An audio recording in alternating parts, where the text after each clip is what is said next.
Question. We are purifying our consciousness by chanting the holy name and performing other services of bhakti yoga. And the most difficult for me is to become emotionally sober,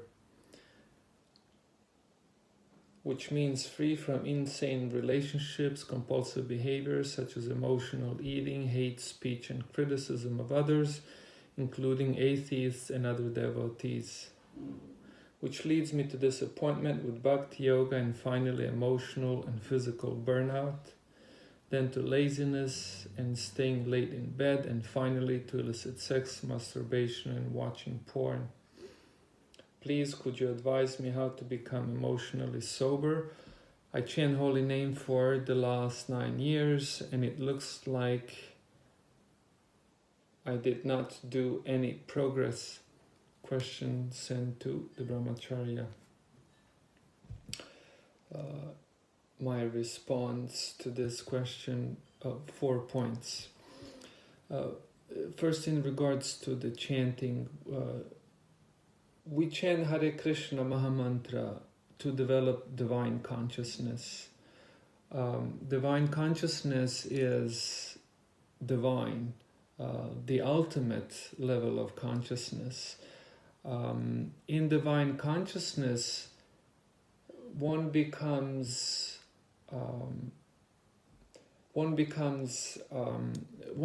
an abode of divine love. Divine love is an all-encompassing love.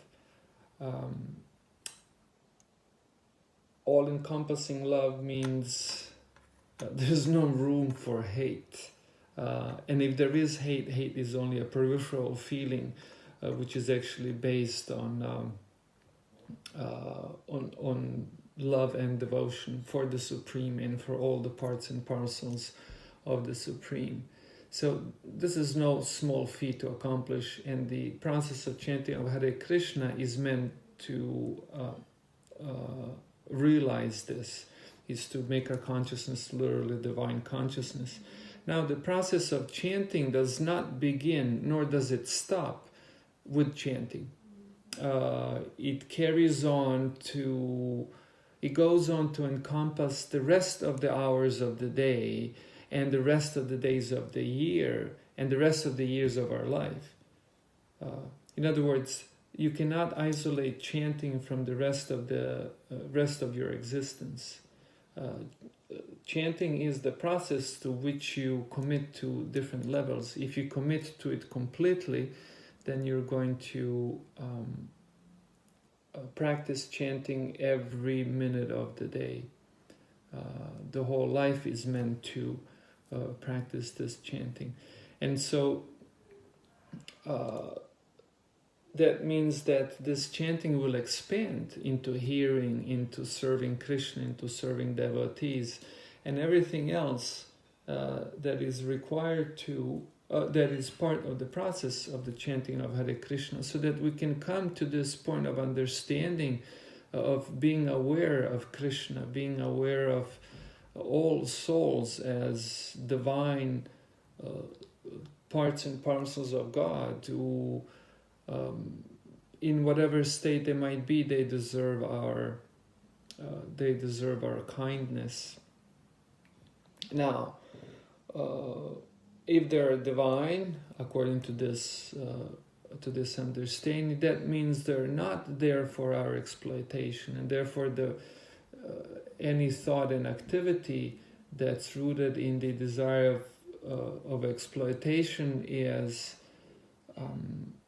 damaging to the process of, it's damaging to the process of chanting of Hare Krishna, and ultimately the process of Krishna consciousness.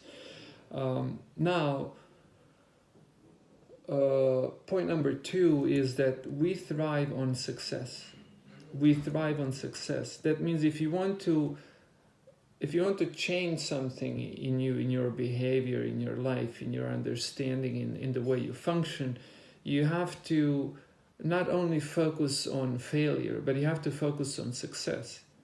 And in some ways you have to focus on success a lot, which means, first of all, you have to realize some success, and success is addictive. So you may not be able to realize success in every single aspect of, in every single element of your life that you have listed here, but you can take up something that you, with some effort, you can be successful at, and then endeavor at that and realize success. And the way things go, you typically realize success and then you fail and then you succeed and fail and fail and succeed. But eventually you succeed if you endeavor. There's no person in this world that cannot succeed at something in regards to Krishna consciousness. So in this way, you too can focus on something that you can be successful at. And don't be discouraged by failure. If you overly focus on failure and become paralyzed by failure, then you're just a failure. So take up something that you can be successful at and be diligent at that. This is very important. Probably, I would say this is the most important advice I would give to you in an attempt to respond to your question. And then the third point is that you have to also be patient.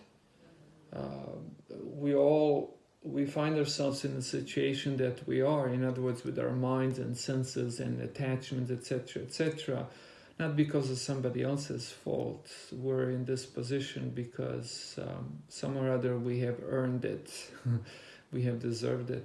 So therefore we have to be humble enough to not be impatient. No need to settle in our unwanted conditioned state, but no need to be lacking humility also.